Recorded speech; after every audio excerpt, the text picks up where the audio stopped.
It was one of those afternoons when everything seemed ordinary, calm and slow. The city moved at its usual pace, with people running errands, sipping coffee, and talking on phones. The woman had just finished a long day at work. She was tired, but not in a bad mood, just ready to get home, change into something comfortable, and relax with a quiet dinner. On her way back, she decided to stop by a nearby department store to pick up a few small things she needed. A bottle of lotion, some hair products, and maybe a pair of new shoes if something caught her eye. She wasn't in uniform that day. Her badge and gun were locked safely in her car, hidden under her seat as she always did when off duty. She looked like anyone else in the store. Jeans, a plain shirt, sneakers, a simple handbag. No one would have guessed that the calm-looking woman walking through the aisles was actually a high-ranking police captain, someone who had led countless investigations and mentored dozens of young officers. To her, this was just another normal stop before heading home. The store wasn't very crowded.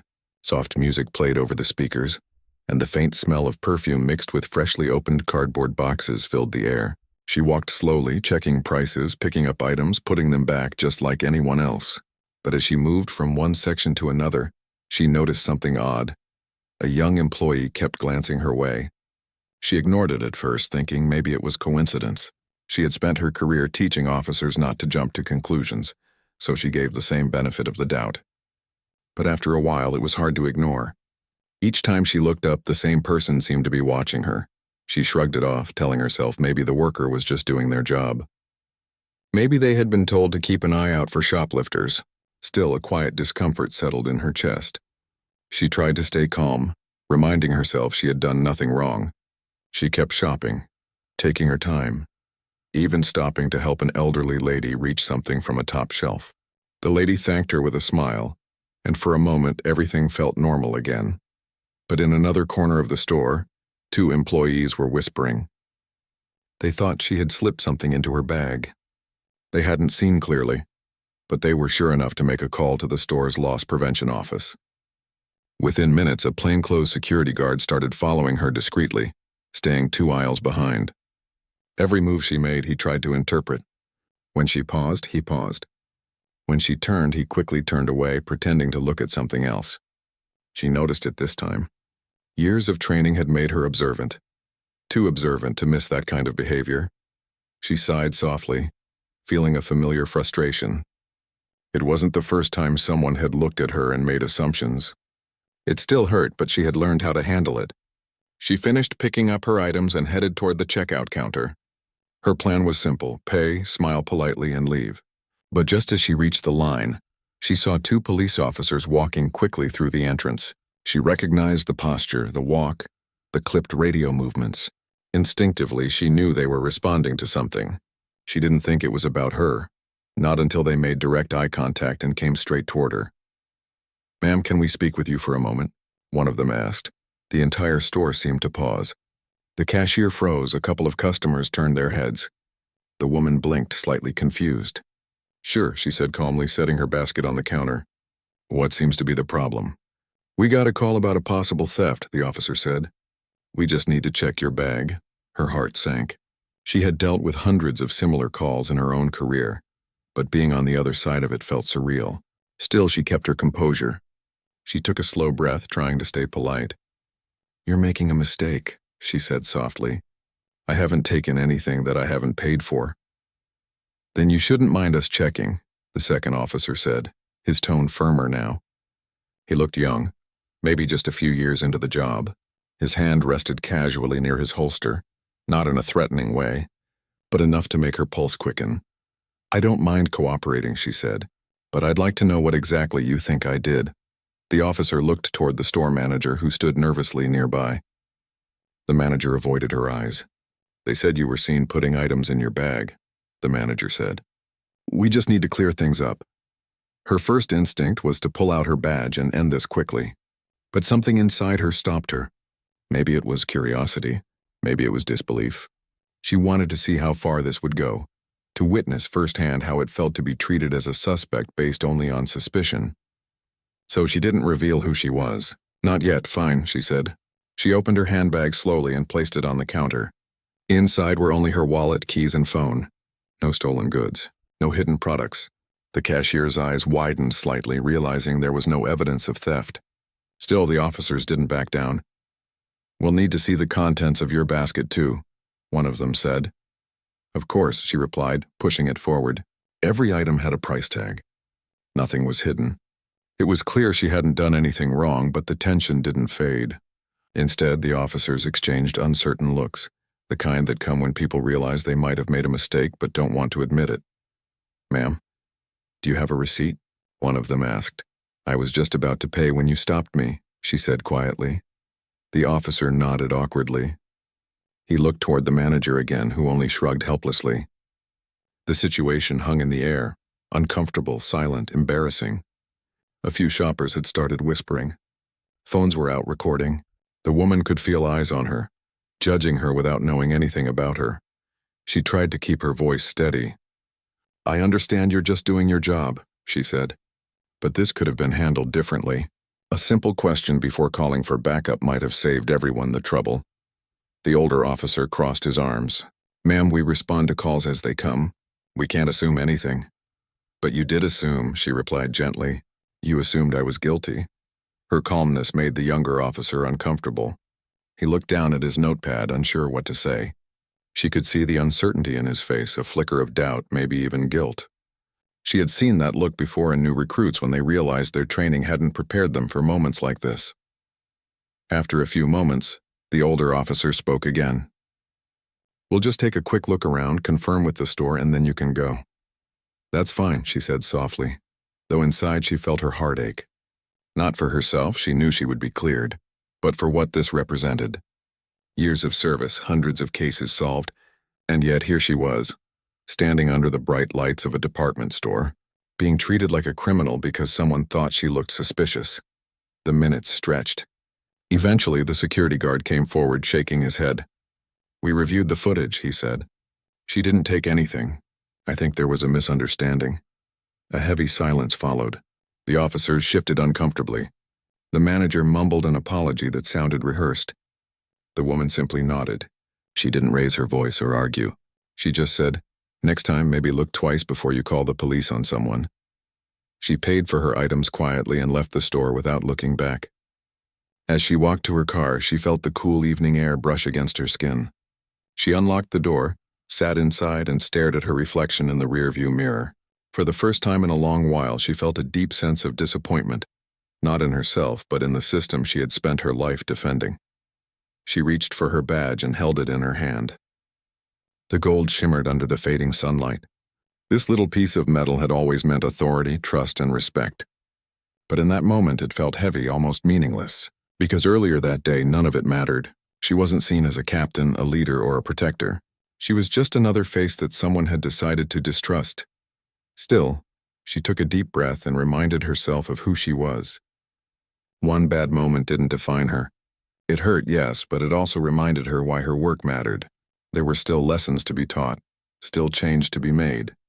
And though she hadn't revealed her identity that day, she knew that one day, the truth about what happened in that store would come out, and when it did, it would make people think twice about how quickly they judge others. She started the engine, took one last look at the store in her mirror, and drove away. The night lights of the city began to glow, and she felt a quiet resolve growing inside her. This wasn't the end of the story. It was just the beginning of one she would one day tell, not out of anger, but out of hope for a world that could do better. The next morning, she woke up with a heavy mind. Sleep hadn't come easily. The images from the day before kept flashing in her head. The store, the faces, the sound of the officer's voice asking to check her bag. No matter how much she tried to brush it off, it kept returning, making her heart tighten every time. She had faced worse things in her career, but this was different.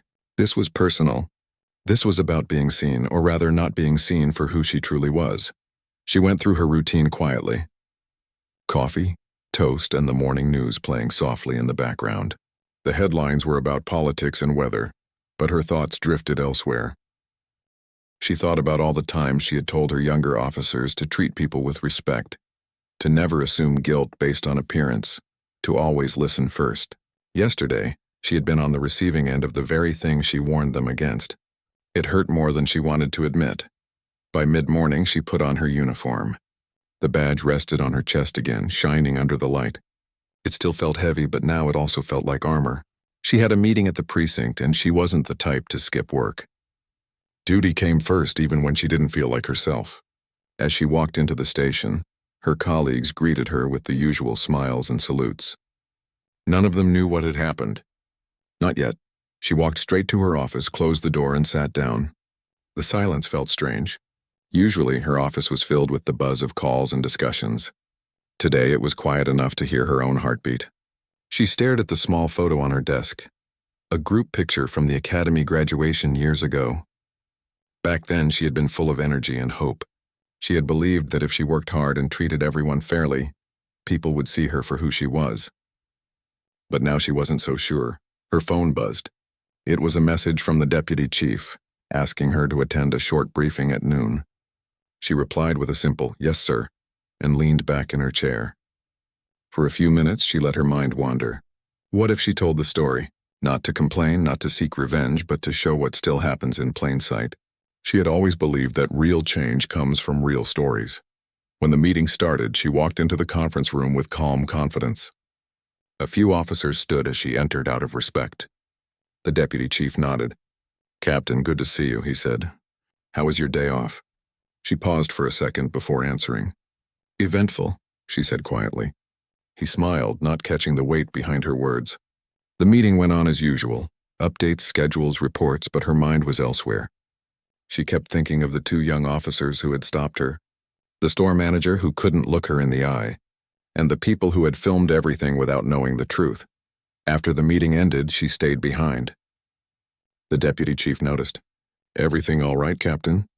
he asked. She hesitated, then nodded slowly. "I think we need to talk," she said. They sat down. She took a deep breath and told him what had happened. Every detail, from the moment she entered the store to the second she drove away. His expression changed from mild interest to disbelief, then to concern. He leaned back, rubbing his forehead. "You're telling me our own officers responded to that call?" he asked. She nodded. "They didn't know who I was, and I didn't tell them. Why not?" "Because I wanted to see how far it would go," she said softly. "I wanted to see what it feels like when you're judged first and questioned later."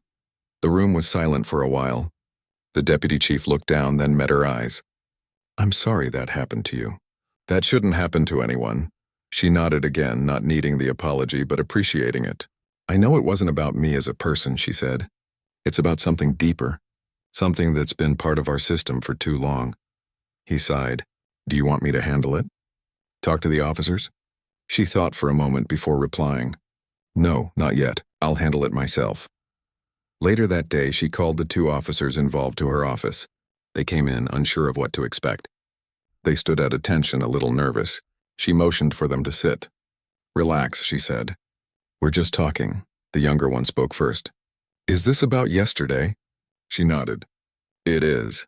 They exchanged a quick look, both clearly uneasy. "Ma'am, we were just doing our job." "We didn't know." "I know," she said, cutting gently through his words. "You didn't know who I was. But that's not the point." She leaned forward slightly. "Tell me, what made you think I was suspicious?" The older officer hesitated. "We got a report from the store," he said. "They said someone was hiding items. We followed protocol." She nodded. "Did you see me hide anything?" He shook his head. "No, ma'am." "Did you ask me any questions before assuming I had?" Again, a quiet, "No." She took a deep breath, trying not to sound harsh. "That's the problem," she said. "You acted on assumption. You didn't take a moment to observe or communicate. You reacted to a story someone told you. That's how mistakes happen." The younger officer looked down. "We didn't mean any disrespect." "I know you didn't," she said softly. "But intent isn't always enough. What matters is impact. Yesterday you treated me like a suspect. You didn't see a person, you saw an idea in your head. And if that can happen to me, it can happen to anyone." The room went still.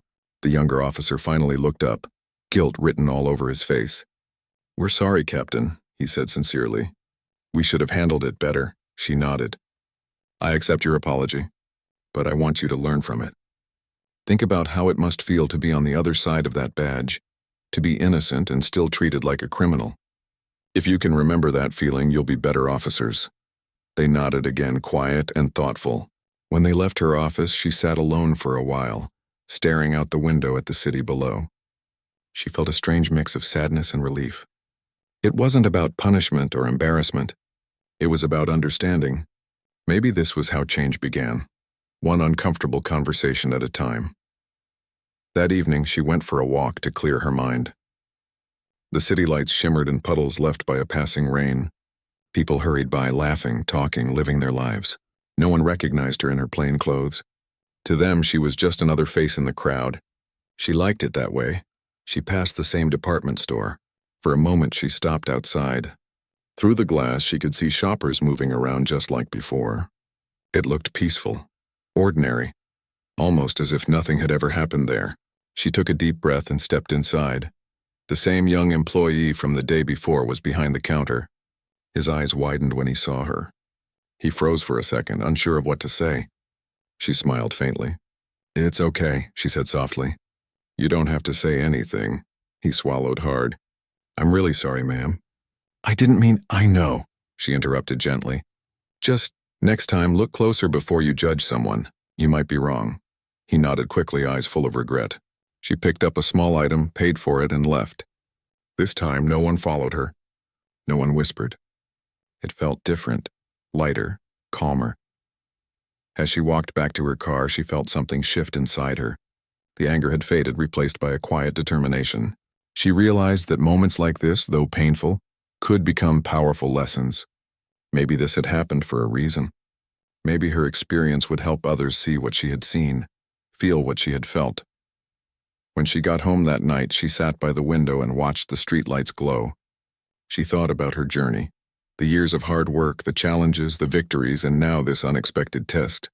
She understood that being a leader didn't just mean giving orders or solving crimes. It meant facing uncomfortable truths, even when they involved her own department. She picked up her phone and began writing a few notes in her journal. Not a report, not a complaint, just her thoughts. She wrote about bias, about misunderstanding, about how easy it is to make assumptions. Her words flowed like water, honest and calm. She didn't know yet what she would do with them, but she knew they mattered. Before going to bed, she looked at her badge one more time. It no longer felt heavy. It felt like a promise, a reminder of why she became an officer in the first place. Not just to enforce the law, but to protect fairness, to teach compassion, to remind people that everyone deserves to be treated with dignity. That night, as she finally drifted to sleep, she felt at peace for the first time since that day. She didn't know what tomorrow would bring, but she knew she was ready to face it with strength, with grace, and with the quiet power of someone who had turned pain into purpose. The following week moved slowly, but it brought change. The captain could sense it in the way people spoke to her, in how younger officers now paused before making quick assumptions, in how they greeted her with a different kind of respect, one that wasn't just about her rank but about the quiet story that had begun spreading through the department. Word had gotten out about what had happened in that store, not from her but from whispers, from someone who had seen the video online. A short clip had made its way across social media, her standing calmly while two officers questioned her unfairly. The video didn't show her badge, didn't reveal her name, but those who knew her recognized her immediately. She wasn't angry about it. At first she was embarrassed, but soon she realized maybe it was meant to happen that way. Sometimes people needed to see injustice up close to understand how it really felt. Still, she wished it hadn't become gossip. She didn't like being the center of attention, especially for something like this. One afternoon, as she walked through the station hallway, a young recruit approached her. He looked nervous but determined. "Captain," he said, "I saw that video going around. I just wanted to say, I'm sorry that happened to you." "It shouldn't have," she smiled gently. "Thank you," she said. "But don't be sorry for me. Be aware, that's how you learn. That's how we all do better." The young man nodded, thoughtful. Moments like that made her realize this was bigger than one bad experience. It was about awareness, about changing habits built over years. That day she decided to turn what had happened into something useful. She called for a meeting with her team, not just senior officers, but everyone from patrol officers to dispatchers. When they gathered in the briefing room, the air was quiet, expectant. Some looked nervous, unsure what this was about. Others were curious. She stood at the front, not with a slideshow or notes, but just her hands clasped in front of her. "I want to tell you all a story," she began softly. The room fell still. "A few days ago, I was stopped by 2 police officers in a department store. They thought I was shoplifting." A murmur ran through the crowd. She waited a moment before continuing. "I wasn't in uniform. I wasn't carrying my badge. I was just another person running errands. And in that moment, I wasn't seen as who I am, a captain, a colleague, a leader. I was seen as a suspect." No one spoke. The silence was thick with unease. "The officers who stopped me didn't know who I was," she said. "They were doing their job, but they forgot the most important part of the job: listening, observing, treating people with fairness. We wear this uniform to protect, not to assume, and if we can't tell the difference between suspicion and bias, we fail the people we swore to serve." Her words hung in the air, sharp, but calm. She didn't raise her voice. She didn't need to. She continued, "I'm not telling you this to shame anyone. I'm telling you because it could happen to any of us. Every person you stop has a story you don't know.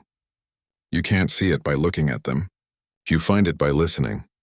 After the meeting, a few officers stayed behind to thank her. Some admitted they had made similar mistakes in the past. Others said her words made them think differently. She could see in their faces that something had shifted, even if just a little. That evening, after everyone had left, she sat alone in the briefing room. The lights were dim, the room quiet except for the faint hum of the air conditioner. She thought about the years she had spent building her career, the long nights, the sacrifices, the challenges.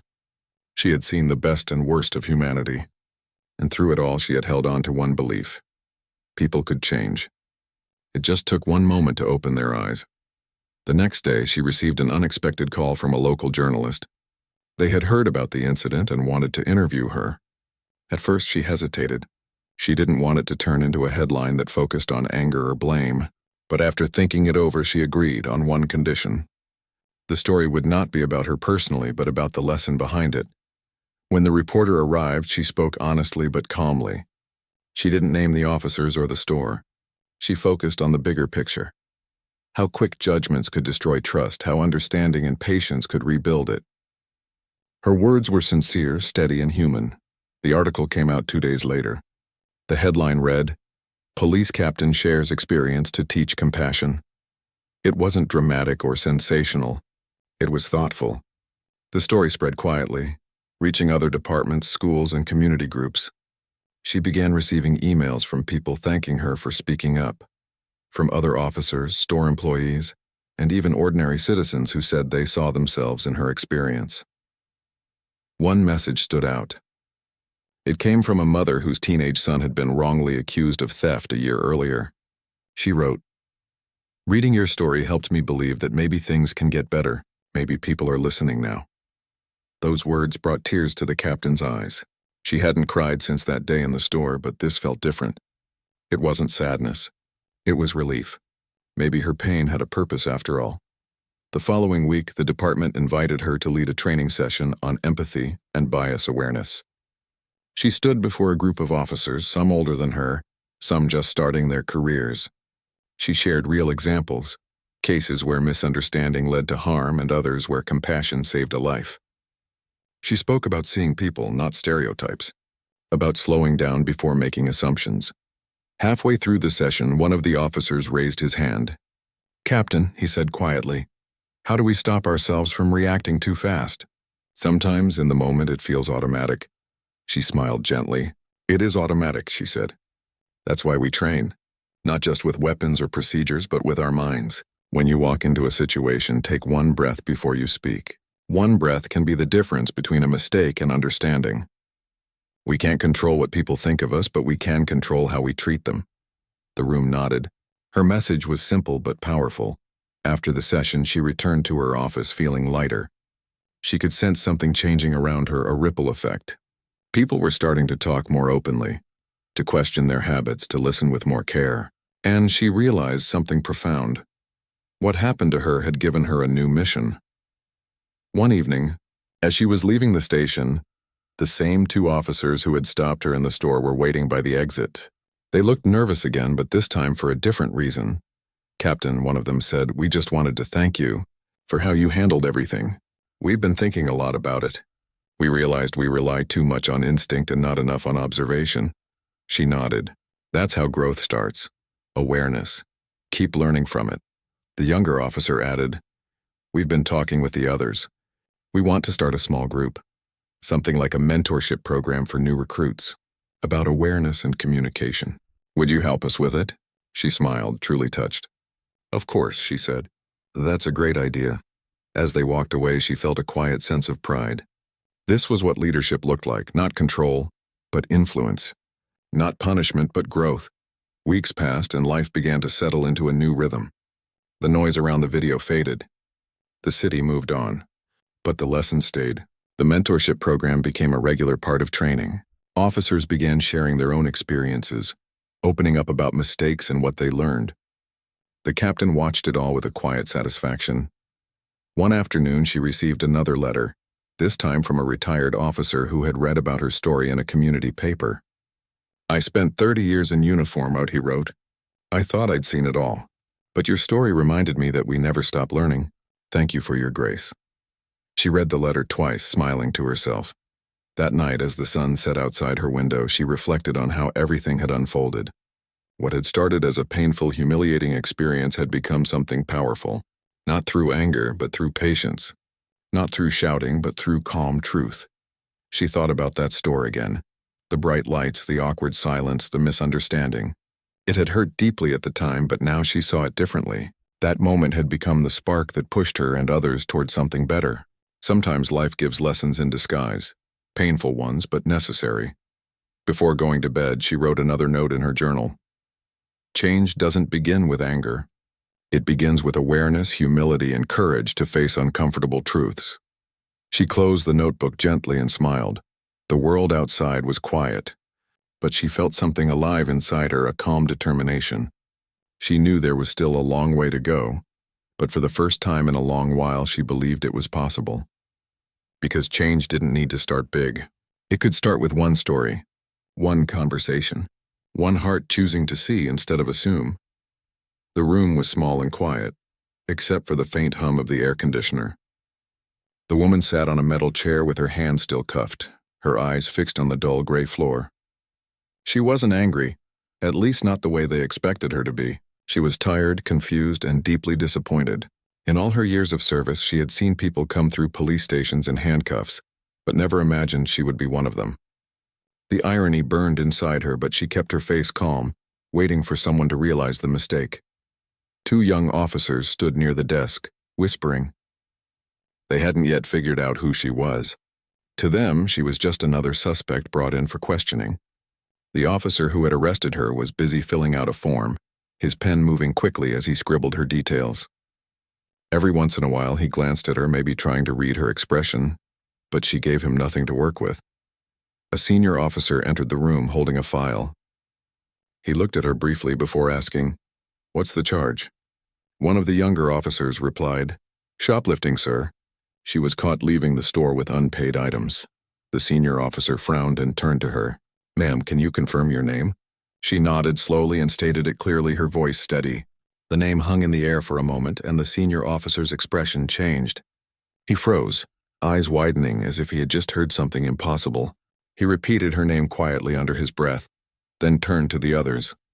"Did you run this through the system?" The younger officer shook his head. "Not yet, sir. We were just about to." "Do it now," the senior officer ordered sharply. Within seconds, the room shifted. The computer beeped and the younger officer's face drained of color. He looked from the screen to the woman, then back at his superior. The senior officer stepped closer, his tone changing completely. "Ma'am, are you Captain?" She met his eyes and gave a single nod. The silence that followed felt heavy, almost suffocating. Everyone in the room froze. The arresting officer's pen slipped from his hand, hitting the desk with a small clink. No one moved for a full 10 seconds. Then, almost in unison, they started to stammer apologies. "Captain, I didn't know," the arresting officer said, stepping forward, his face pale. "We were told..." "You were told what?" she asked softly, still calm but firm. He hesitated. "The store manager said you concealed something in your bag." "We followed procedure." She looked down for a moment, then back at him. "Procedure doesn't mean you stop listening. It doesn't mean you stop seeing the person in front of you." Her tone wasn't angry, but there was weight in her words that made everyone in the room uncomfortable. The senior officer quickly ordered the cuffs removed. The moment the cold metal came off her wrists, she rubbed her hands slowly, feeling the marks they left. The officer who had cuffed her stood frozen, unsure what to do next. She didn't scold him. She just said quietly, "You did what you were trained to do. But maybe it's time to question what that training really means." The senior officer offered her water, his voice trembling with guilt. "Captain, please let us fix this." It was a misunderstanding. A misunderstanding that could have ruined someone else's life, she replied softly, taking the cup. "I'm lucky I wear the same badge you do. But what about the people who don't?" No one had an answer. The room was silent again, filled only with the low hum of the air conditioner. It was the kind of silence that made people reflect on their actions. A few minutes later, the store manager arrived, escorted by another officer. He looked nervous, his confident attitude from earlier completely gone. When he saw the captain sitting there, free from handcuffs, his eyes went wide. "Oh my, Captain, I didn't realize. You didn't need to realize who I was," she interrupted gently. "You just needed to treat me like a human being." The manager fumbled for words. "We had a report from security. We thought—" She looked at him, her expression unreadable. "You thought you saw something. But what you really saw was a person who didn't look like who you expected to be shopping there. That's the truth, isn't it?" He didn't answer, just lowered his head. Everyone in the room could feel the weight of her words. She wasn't yelling or accusing. She was simply speaking the truth that made everyone uncomfortable. One of the younger officers tried to lighten the tension. "Captain, should we write a report about this?"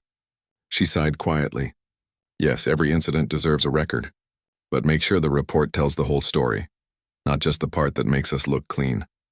She stood up, adjusting her jacket, her composure as sharp as ever. The officers stepped aside as she walked past them, the sound of her footsteps echoing in the small room. When she reached the door, she paused and turned around. "One day," she said softly, "you'll be in a position to make a choice, to see a person instead of a suspect. When that day comes, I hope you remember this moment." No one said a word as she walked out of the station. The sunlight outside felt different now, warmer, sharper, like a reminder of freedom. She took a deep breath, closed her eyes for a second, and let it go. She didn't cry. She had learned long ago that tears rarely solved anything, but something inside her had shifted. Back in her car, she sat quietly for a few minutes before starting the engine. The events of the past hour replayed in her mind in fragments. The suspicious looks, the cold cuffs, the disbelief in the officers' faces. She wondered how many people had gone through the same thing, without the power of a badge to protect them afterward. When she finally drove home, she didn't turn on the radio. The silence was heavy, but it helped her think. She knew that what happened wasn't just about her. It was about something deeper, a flaw in the system she had dedicated her life to, a system that could still fail someone, even when that someone had worn its uniform with pride. Later that evening, she sat at her kitchen table, staring at the untouched cup of coffee in front of her. Her phone buzzed constantly, calls from the department, messages from colleagues who had heard what happened.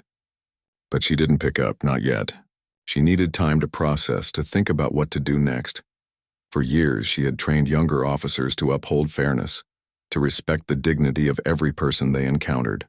And now here she was, a living example of how quickly dignity could be stripped away. The irony was painful, but it also made her more determined. She knew this experience couldn't just fade away. It needed to mean something. By midnight, she finally reached for her phone and opened a new note. She started typing, her thoughts pouring out in simple sentences. It wasn't a complaint. It wasn't an accusation. It was a reflection on what it felt like to be unseen, even by those who were supposed to protect. On how assumptions could destroy trust in seconds. On how much work was still left to do. When she finished writing, she looked at the words for a long time. Then she closed the note, turned off her phone, and sat back. Tomorrow, she would walk into that same department, not as a victim, but as a leader, because if she didn't speak up, the silence would keep swallowing others who couldn't. And that, she decided, was something she could never allow. The next morning began like any other, but the air in the station felt different. People whispered as she walked through the hallway. Some avoided eye contact, others nodded respectfully, unsure what to say. She didn't need their pity or excuses. What she wanted was honesty, a conversation about what really happened and why. The world outside had already begun to hear the story. Someone at the store had recorded a short video of her arrest. It had spread online overnight, and by morning, news reporters were calling the department for comments. The story had touched a nerve. It wasn't just about a misunderstanding anymore. It had become a mirror showing the cracks in the system. When she entered the conference room, the chief was waiting for her. He stood up immediately and gestured for her to sit. His face was tired, the kind of tired that came from more than just lack of sleep. "Captain," he said softly, "I saw the footage. I can't imagine how humiliating that must have been."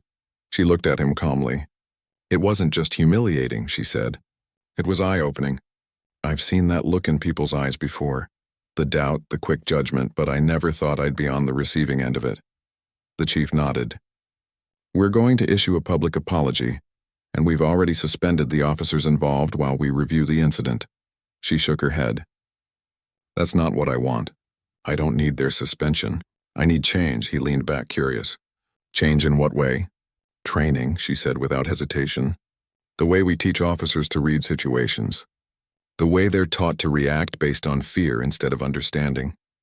We talk about community trust, but that trust starts here, inside these walls." The chief listened quietly. Her voice was calm, but there was power in it, something that came from deep conviction. She wasn't angry. She was determined, and that made her words hit harder than any outburst could have.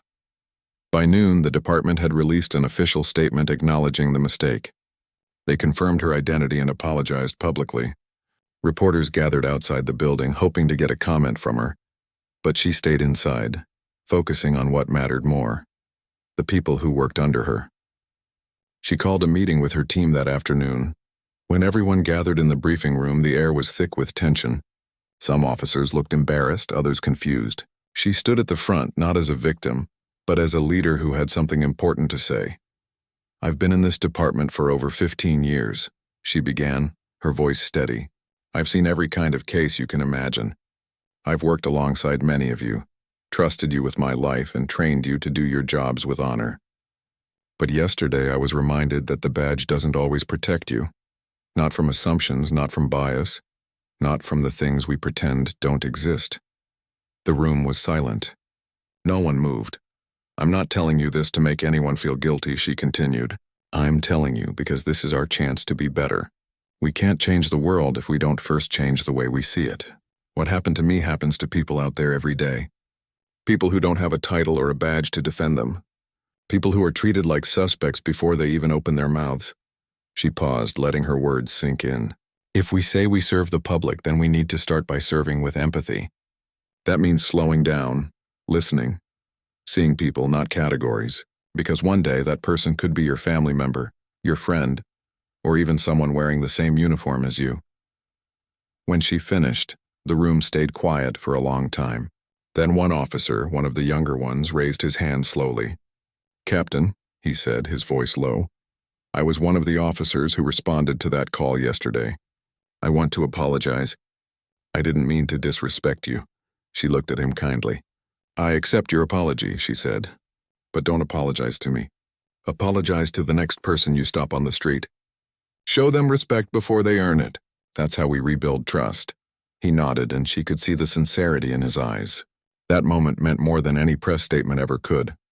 Over the next few days, the story continued to spread.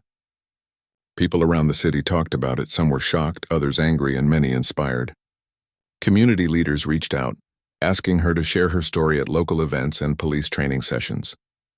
She agreed, not for attention, but because she knew this was bigger than her. The experience had given her a voice that people wanted to listen to.